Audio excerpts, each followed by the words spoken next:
Hello, y'all. So I was just having a coughing attack, so hopefully I won't have to like pause this and, and um, cough at y'all. But all right, week 14. So we are no longer talking about any specific, psilocybin, MDMA, or ketamine.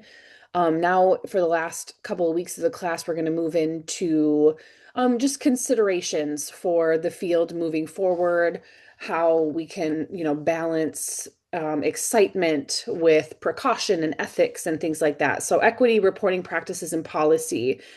So, the first reading that we have from the textbook is about anthropology, shamanism, and hallucinogens. So, taking you back to the beginning of the book in chapter 3, I believe. So, this chapter argues that psychedelics are not new innovations in mental health. They are deeply embedded in human evolution, culture, and healing systems. So, taking it back to the beginning of the class. The author positions shamanism as the original institutional framework for psychedelic use, suggesting that many contemporary therapeutic practices are actually rediscoveries of much older traditions. Importantly, the chapter takes a biocultural perspective, meaning it integrates biological, psychological, and cultural explanations. The similarities in shamanic practices across cultures are not random.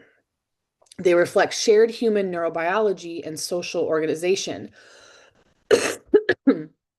So for this week, it's especially important to begin noticing how this rediscovery raises questions about power, ownership, and legitimacy of knowledge. All right. So the chapter begins by situating psychedelics in a colonial history.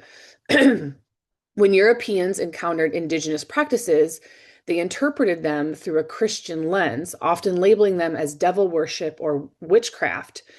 This represents a form of epistemic injustice, where entire systems of knowledge are dismissed or invalidated. These were not neutral misunderstandings, they were tied to power, colonization, and control. Even when anthropology later rediscovered these practices, that knowledge was still filtered through Western frameworks.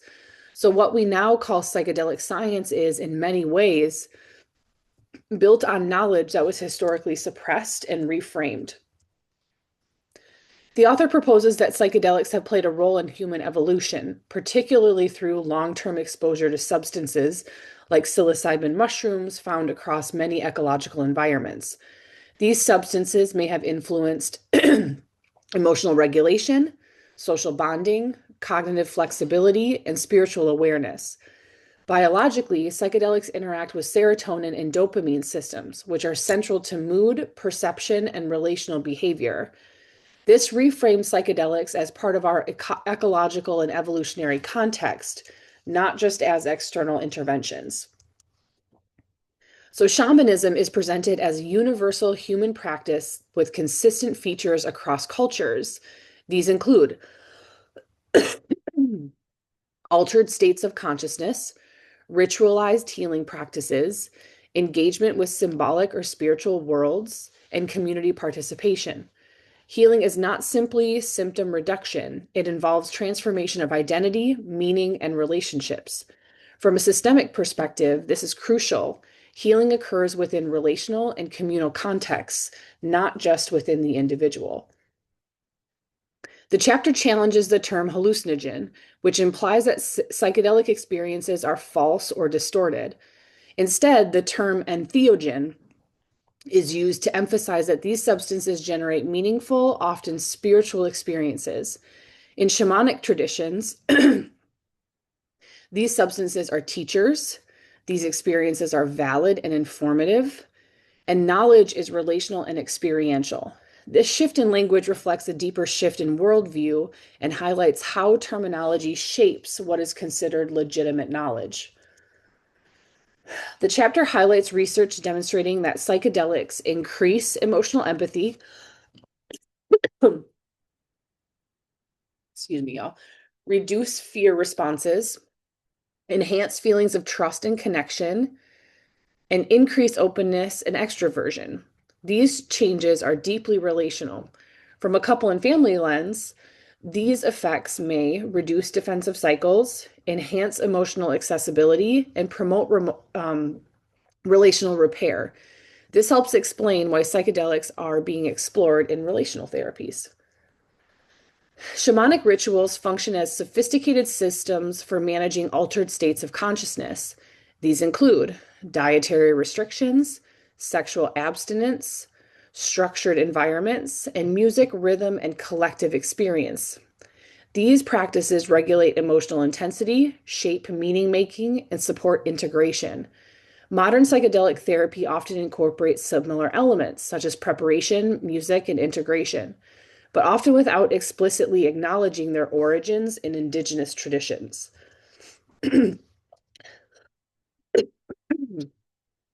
The chapter provides a neurobiological explanation for psychedelic experiences.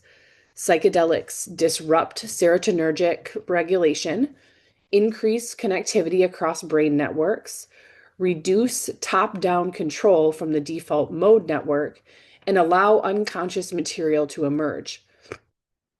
These biological processes help explain experiences like ego dissolution, emotional breakthroughs, and symbolic imagery.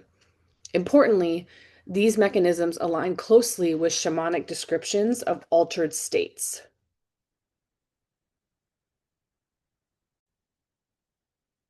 All right, so I popped a cough drops. Hopefully that will help. Maybe not. All right. So, psychedelic experiences often involve symbolic, visual, and emotionally rich imagery. The chapter suggests this reflects ancient cognitive systems, pre verbal modes of knowing, and integration of unconscious material. These processes allow individuals to reinterpret experiences and construct new meanings. From a therapeutic standpoint, this aligns with approaches that emphasize narrative, symbolism, and emotional processing.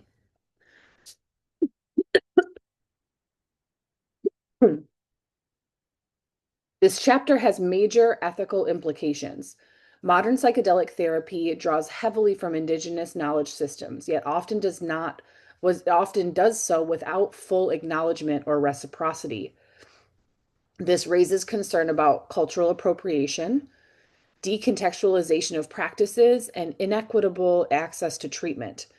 Clinically, it reinforces that psychedelics cannot be separated from context. Healing is relational, cultural, and systemic.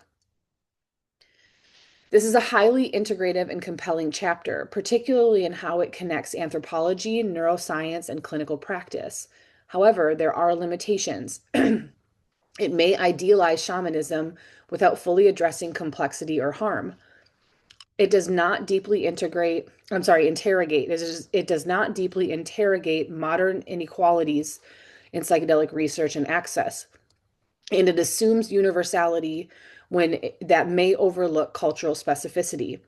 These gaps are important as we move into discussion of equity and policy. So then moving into some philosophical considerations, our next are the second chapter in our textbook. So this chapter argues that psychedelic assisted therapies are uniquely effective because they produce transformative, not incremental change. The author begins by situating modern distress within what Max Weber called the disenchantment of the world, a loss of meaning, spirituality, and existential grounding. Traditional treatments like medication and talk therapy often fail to address this deeper soul sickness. In contrast, psychedelics can produce experiences that fundamentally shift one's worldview, emotional orientation, and sense of meaning. The chapter's main goal is to address what did I do? Sorry. The chapter's main goal is to address philosophical concerns, particularly about whether these treatments threaten identity, rationality, or legitimacy as medical interventions, and to argue that these concerns are largely misguided. Drawing on William James, the chapter describes modern suffering as a kind of existential or spiritual malaise. This form of distress is not easily resolved through rational insight alone, cannot be talked away or medicated away, and it requires a shift at the level of emotional and existential meaning. James suggests that real transformation must feel like a revelation, something that reorganizes a person's entire perspective. This is a key justification for psychedelic therapy. It operates at this deeper level of change. The author highlights that psychedelics have shown effectiveness across a range of conditions, including PTSD, depression, and addiction. What distinguishes them is not just symptom reduction, but deep emotional shifts, changes in worldview, and reorganization of meaning. This is important. Psychedelics do not just manage symptoms, they can transform the framework through which symptoms are experienced. The chapter reviews major philosophical perspectives on the mind. Dualism suggests the mind is separate from the body, which would imply that changing the brain should not change the mind. Materialism suggests the mind is entirely physical. The author leans toward an emergent view, where the mind arises from complex brain processes and interactions with the environment. This matters because if the mind is emergent and dynamic, then altering brain processes, as psychedelics do, is not inherently problematic. It is simply another way of influencing a dynamic system. Contrary to intuitive beliefs, the brain does not have a central controlling self or CEO. Instead, it consists of multiple interacting systems, many of which operate unconsciously. The sense of a unified self is constructed, largely through networks like the default mode network, which creates a coherent narrative. This means the self is not fixed. Identity is continuously constructed, and change is inherent to being human. This directly challenges concerns that psychedelics threaten identity. The default mode network plays a key role in generating the sense of self. It constructs autobiographical narratives, it maintains a sense of continuity, and it interprets behavior and experience. Importantly, it is not a central controller, it is just one system among many. Psychedelics reduce default mode network activity, which can disrupt rigid self narratives, allow for new perspectives to emerge, and temporarily dissolve the sense of ego. This is not destruction of the self, it is a reconfiguration of how the self is experienced. A common objection is that psychedelics are dangerous because they change the brain. The author responds by pointing out all treatments, including antidepressants and therapy, change the brain. Even everyday experiences like learning and relationships change the brain. Pharmaceutical treatments can have serious side effects. The real issue is not whether change occurs, but what kind of change occurs and whether it is beneficial. The chapter outlines several mechanisms by which psychedelics may produce therapeutic effects. There's the fear memory reconsolidation. This is especially relevant for PTSD. Increased neural connectivity, which is allowing for new associations, and the disruption of rigid cognitive patterns, particularly those reinforced by the default mode network. These patterns allow individuals to reprocess traumatic memories, develop new perspectives, and break out of entrenched patterns. A key argument to the chapter is that mystical experiences are not separate from therapy. They may be central to it. These experiences often include a sense of unity, emotional depth and meaning, and profound insight. Importantly, these experiences are associated with lasting changes in behavior, increased well being, and greater pro social orientation. This challenges the idea that therapy must be purely rational or cognitive. Some critics argue that psychedelic therapy is not truly medical because it involves subjective, spiritual, or mystical experiences. The author argues this is a false dichotomy. If the mind is embodied, dynamic, and emergent, then experiences, especially powerful ones, are legitimate mechanisms of healing. This suggests that psychiatry may need to expand its definition of what counts as treatment. The author distinguishes between two types of self. There's basic consciousness, the fact of being aware, and then there's narrative self or the ego, which is the story we tell about who we are. Psychedelics primarily affect the second. They soften rigid narratives, allow for new interpretations, and promote flexibility. This is not a loss of self, it is a transformation of self. So, ego dissolution, often seen as a risk, is reframed as a therapeutic mechanism. By reducing the dominance of the self, the narrative self, psychedelics allow for greater openness, increased connection to others, and reduction in self-focused rumination.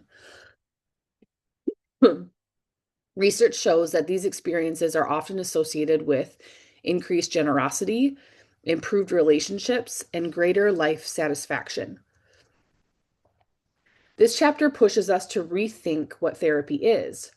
Rather than managing symptoms, maintaining stability, psychedelic therapy aims for transformation, meaning making, and identity level change. This raises broader issues. What counts as legitimate treatment? Who decides? Who has access? These questions connect directly to policy and equity discussions. This is a strong and compelling chapter, particularly in how it integrates philosophy, neuroscience, and clinical insight.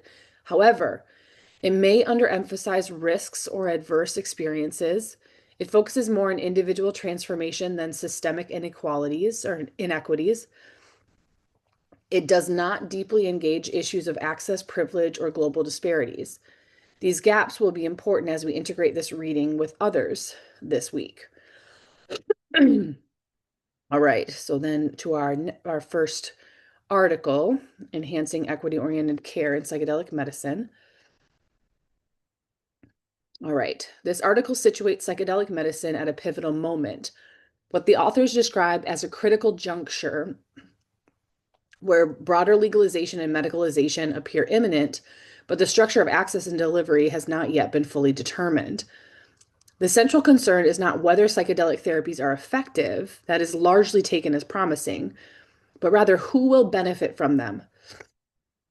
The authors argue that without intentional design, these therapies risk reproducing existing health inequities. In particular, individuals and communities experiencing structural vulnerability, such as Black, Indigenous, and people of color, as well as people who use drugs, may be the least likely to access these treatments despite potentially having the greatest need. To address this, the authors introduce the EQUIP healthcare framework, which provides a structured, evidence-based approach for implementing equity-oriented care. The goal is to proactively shape psychedelic medicine in a way that reduces inequities rather than reinforcing them. A key concept introduced in this article is the inverse care law, which suggests that those who need healthcare the most are often the least likely to receive it. The authors argue that psychedelic medicine is at significant risk of following this pattern. Many of the conditions these therapies aim to treat, like PTSD, substance use disorders, and suicidality, are disproportionately experienced by marginalized populations. However, if access is determined by cost, availability, or cultural fit, those same populations may be excluded. This becomes especially concerning in the context of privatization, where services are driven by market forces rather than population health needs. Without intervention, psychedelic therapy could become another example of high-cost boutique care that primarily benefits privileged groups. The authors highlight significant inequities in current psychedelic research, particularly the lack of diversity in clinical trial participants. Most studies have been conducted with predominantly white participants, which has important implications. The protocols, therapeutic approaches, and outcome measures developed from these studies may not generalize to more diverse populations. This creates a risk of developing a one-size-fits-all model of psychedelic therapy that reflects the needs and experiences of dominant groups while failing to address the realities of marginalized communities. Additionally, there is a lack of diversity among providers and researchers, which can further limit accessibility and cultural relevance.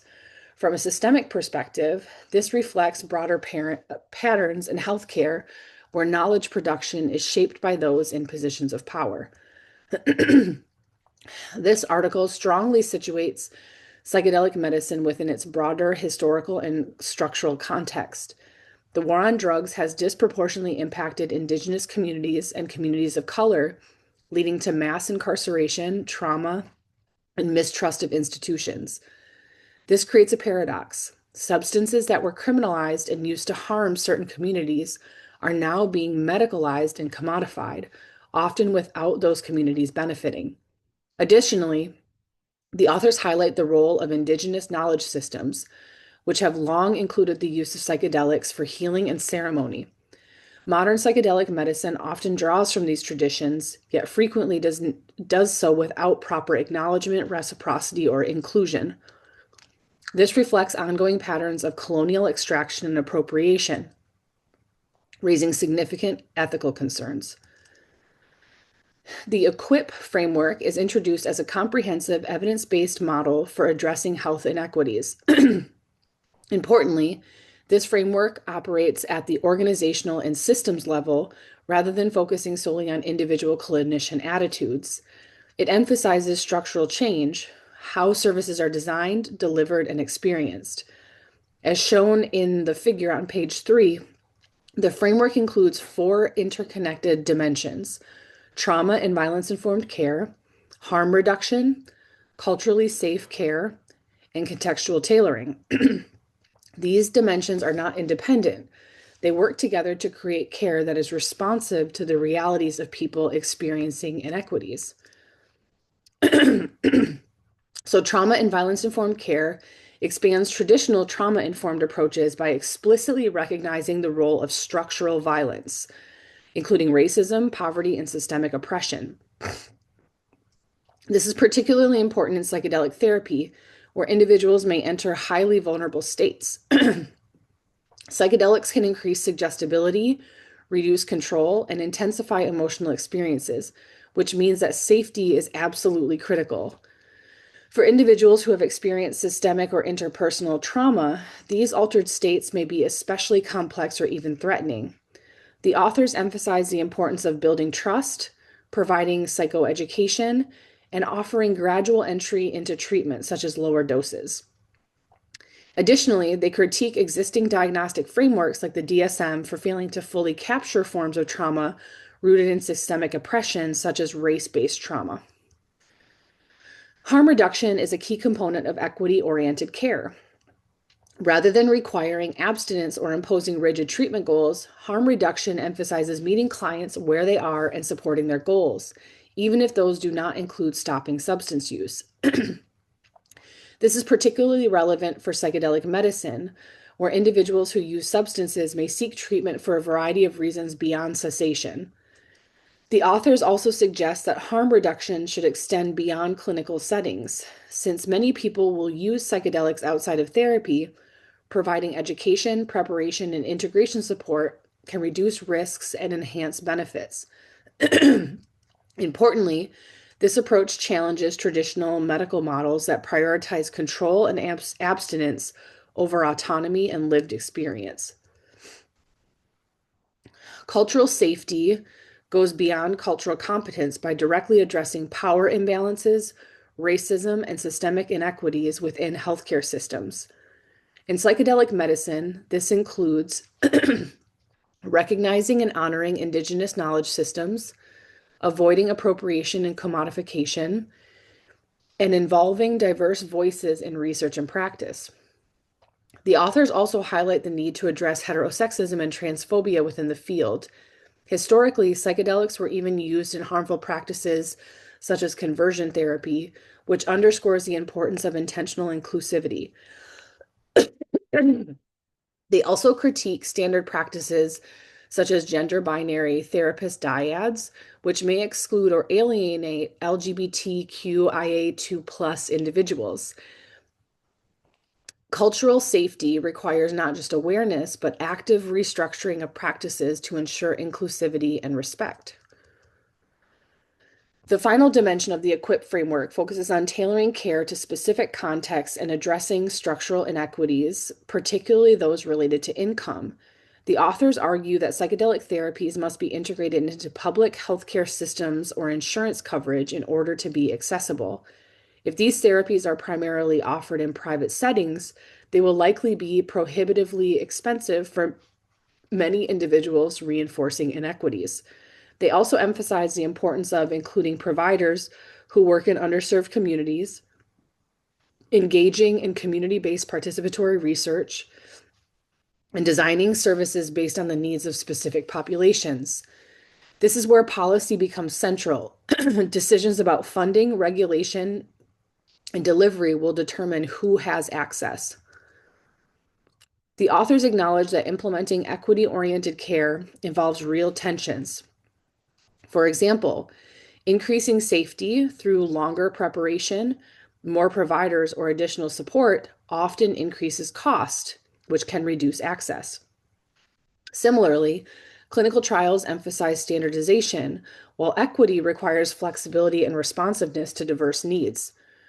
Rather than avoiding these tensions, the EQUIP framework encourages embracing them as opportunities for productive disruption. This is challenging existing assumptions and systems to create more equitable care.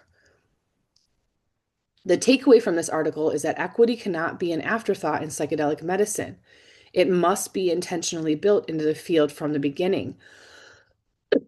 The authors make a compelling case that without deliberate action, psychedelic therapies risk reproducing the very inequities they have the potential to address.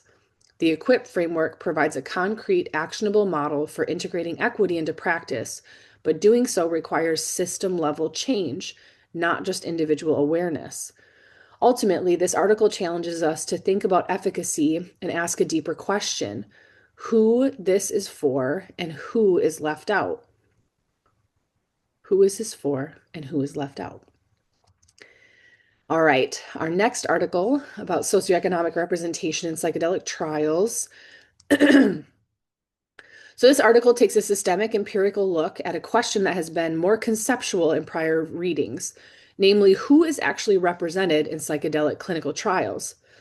The authors reviewed 98 articles, including 49 primary trials and 49 secondary analyses, spanning nearly 2 decades of psychedelic research. Their specific focus was on socioeconomic status, operationalized primarily through income and education.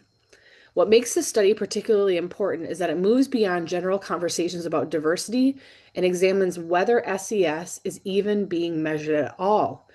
The authors are not just asking whether trials are representative, they are asking whether we even have the data needed to answer that question. This positions the article as both a methodological critique and an equity argument, highlighting how gaps in reporting directly limit the field's ability to ensure fair and generalizable care. The authors emphasize that socioeconomic status is one of the most robust predictors of health outcomes globally. SES is typically understood as a combination of income, education, and occupational status. Each of these dimensions influences mental health in distinct but overlapping ways. For example, income affects access to care and resources. Education influences health literacy and engagement. And occupation relates to stress exposure and stability. Importantly, the authors clarify that SES is intertwined with race, but not reducible to it. This is a critical point for y'all, because even when studies improve racial diversity, they may still fail to address socioeconomic inequities. In the context of psychedelic therapy, this matters enormously. These treatments often require high time commitment, multiple sessions, and travel and logistical flexibility, all of which can systematically exclude individuals from lower SES backgrounds. One of the most striking findings of the study is how rarely SES is reported in psychedelic trials. Out of all primary trials reviewed, only 12% reported participant income and only 31% reported educational attainment. This is not just a minor oversight. It represents a major methodological limitation in the field. Even when SES is reported, it is done inconsistently. As described on page 3, some studies used income brackets, others used vague categories like high or low, and some did not clarify whether income referred to individuals or households. This inconsistency makes it nearly impossible to compare across studies or draw meaningful conclusions about who is included.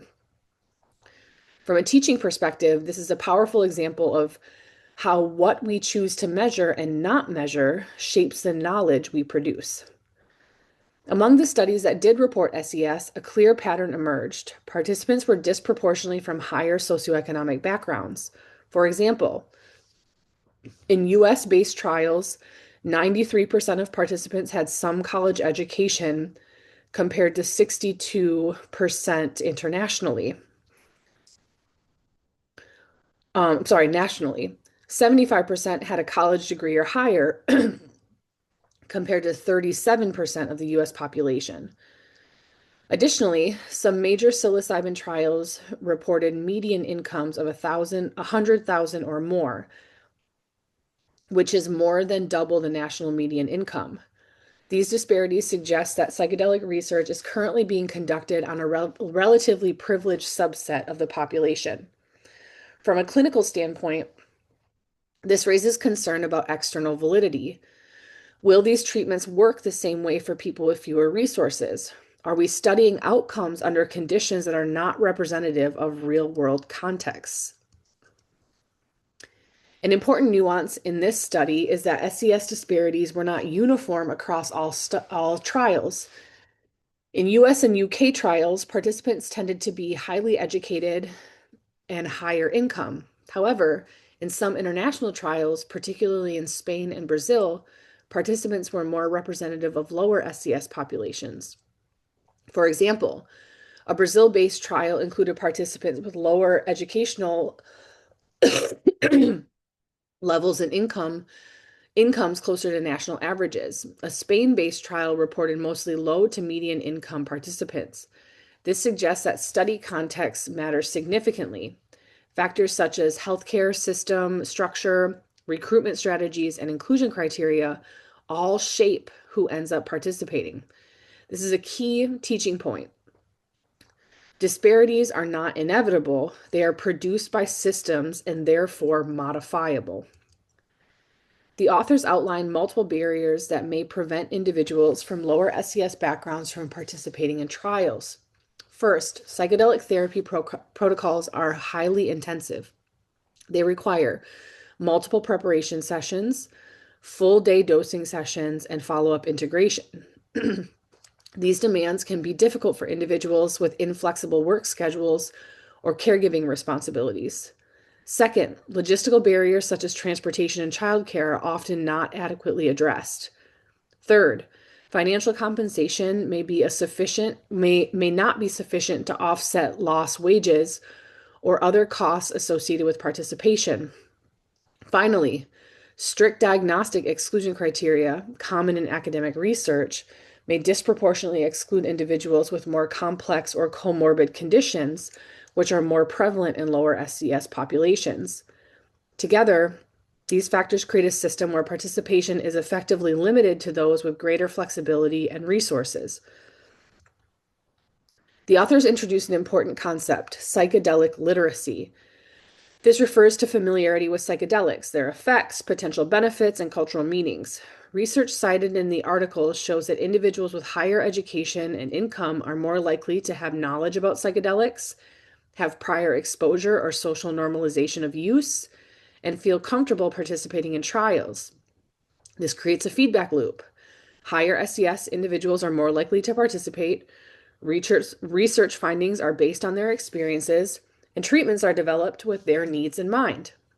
Meanwhile, lower SES populations may be excluded not only structurally, but also culturally. One of the most important contributions of the article is the argument that SES does not affect access, does not just affect access, it may also affect treatment outcomes. Even when access is equal, lower SES is associated with poorer outcomes across many forms of treatment, including psychotherapy and pharmacotherapy. The authors extend the classic concept of set and setting to include what they call the matrix, the broader social and environmental context in which a person lives. For example, individuals from lower SES backgrounds may return from a psychedelic experience to environments characterized by chronic stress, limited social support, and fewer resources for sustaining change. These conditions may make it harder to integrate insights or maintain therapeutic gains. This is a critical systems level insight. Psychedelic therapy does not occur in a vacuum. It is embedded in social reality. Taken together, these findings suggest that psychedelic medicine is at serious risk of widening existing health disparities. If current trends continue, treatments will be developed based on high SES populations, access will likely be limited to those who can afford it, and outcomes may not generalize to those who are in most need. The authors also raise ethical concerns about conducting research that excludes marginalized populations, particularly when those populations bear a disproportionate burden of mental health conditions. This connects directly back to our last reading, highlighting how structural inequities are reproduced through research practices themselves. The authors offer 4 key recommendations for improving equity in psychedelic research. First, they call for standardized SES reporting, including measures such as income, education, employment, and subjective social status. So you can refer to Table 2 for that. Second, they emphasize the importance of targeted recruitment, including partnerships with community organizations serving lower SES populations. Third, they recommend reducing barriers to participation through flexible scheduling, transportation support, adequate compensation, and childcare support. Finally, they advocate for stratified analyses, examining whether treatment effects differ across SES groups. These recommendations move the conversation from critique to actionable change. The central takeaway from this article is that socioeconomic status is both undermeasured and unequally represented in psychedelic research.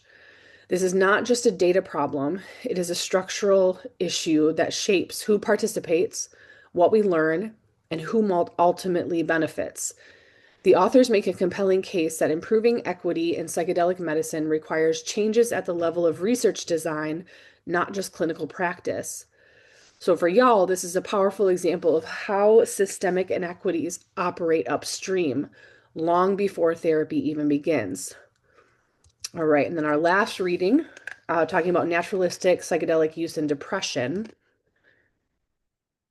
So this study shifts out of the controlled clinical trial environment and into what we might call the real world or naturalistic context of psychedelic use. The authors are asking a critical question. What happens when people use psychedelics outside of structured therapeutic settings? While much of the literature we reviewed highlights the benefit of psychedelic-assisted psychotherapy, this study examines whether those benefits generalize to everyday use. Using a large longitudinal cohort, the researchers tracked changes in depressive symptoms over time and specifically examined how context of use influences outcomes. This is especially important for policy and public health, because as access expands, many individuals will engage with psychedelics outside of clinical frameworks. This study used a longitudinal observational design, which allows researchers to track changes over time but does not establish causality. At baseline, over 21,000 participants were surveyed, with about 12,000 completing follow-up. Of those, 505 individuals reported psychedelic use during the study period, representing about 4.1% of the sample. Importantly, participants were not recruited based on psychedelic use. In fact, the study description did not mention psychedelics, which helps reduce selection bias, something that has been a limitation in previous naturalistic studies. This design strengthens the study relative to prior research, though it still retains limitations inherent to observational methods. A central contribution of this study is the concept of risk context. Rather than treating psychedelic use as a uniform variable, the authors differentiate between use in supportive prepared contexts and use in contexts with identifiable risk factors. These risk factors include entering the experience with a negative mindset, lack of psychological support during the experience, recent major life stressors, and poor preparation or unsafe environments. This is essentially an empirical extension of the set and setting concept, but operationalized in a way that can be measured and analyzed. So for y'all, this is a key bridge between theory and data. One of the most striking findings is that naturalistic psychedelic use is associated with a modest increase in depressive symptoms overall. This directly challenges the dominant narrative that psychedelics are broadly therapeutic. However, the authors are careful not to overstate this. The effect size is modest, and importantly, it is not uniform across all users. What this suggests is that psychedelics are not inherently beneficial, and outcomes depend heavily on context. This is a crucial corrective to overly optimistic interpretations of psychedelic research. When the authors break down the data by context, a much deeper or much clearer picture emerges. The increase in depressive symptoms is entirely driven by individuals who use psychedelics in a risk environment. In contrast, individuals who use psychedelics in non-risk contexts did not show significant worsening. This suggests that psychedelic use itself is not the key variable. The context in which it occurs is. This finding strongly reinforces the importance of preparation, support, and environmental safety. It highlights the risks of unstructured or unsupported use. The study goes a step further by examining why risk contexts lead to worse outcomes. They find that risk contexts are strongly associated with more challenging psychedelic experiences, which in turn are associated with increased depressive symptoms. In statistical terms, the challenging experience acts as a mediator. This means risk context leads to increased likelihood of difficult experiences, and that difficult experiences contribute to symptom worsening. This is clinically important because it suggests that it is not just the drug, it is the quality of the experience, and that quality is shaped by context. This study complicates a common narrative in psychedelic discourse that difficult experiences are inherently therapeutic. While some frameworks suggest that bad trips can lead to growth, this study shows that challenging experiences can also be associated with worsening mental health outcomes. The author suggests that the impact of difficult experiences may depend on whether they are resolved or prolonged. Integration and support likely play a key role, and this reinforces the importance of post-experience integration, which is often absent in naturalistic use. From a clinical standpoint, this challenges overly romanticized views of psychedelic difficulty as inherently meaningful or beneficial.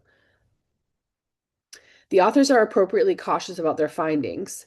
Key limitations include the observational design, which prevents causal conclusions, reliance on self-report data, which introduces potential bias, and a relatively high attrition rate, which may affect results. And then there were limited measurement of contextual variables. Additionally, while the study improves on prior designs, it still cannot fully capture the complexity of psychedelic experiences. These limitations are important for y'all to understand, especially when interpreting findings that may appear to contradict prior research. This study has significant implications for policy. As psychedelics become more accessible, many individuals will use them outside of clinical settings. This design suggests that such use is not inherently safe or therapeutic. Risk is significantly influenced by context. This highlights the need for public education about safe use, harm reduction strategies, and accessible support systems. From a policy perspective, this challenges models that assume benefits will generalize without infrastructure. All right, so the central takeaway from this article is that psychedelics are highly context-dependent tools. Their effects are not mixed. They are shaped by psychological state, social support, environment, and preparation. This reinforces a core theme across our course. Psychedelics are not treatments in themselves, they are amplifiers of context. This insight connects directly to the indigenous frameworks of our first reading, philosophical considerations of experience in our second reading, equity and access in our third reading, and structural disparities in research from our reading prior to this. All right, y'all, that's all I have for you this week.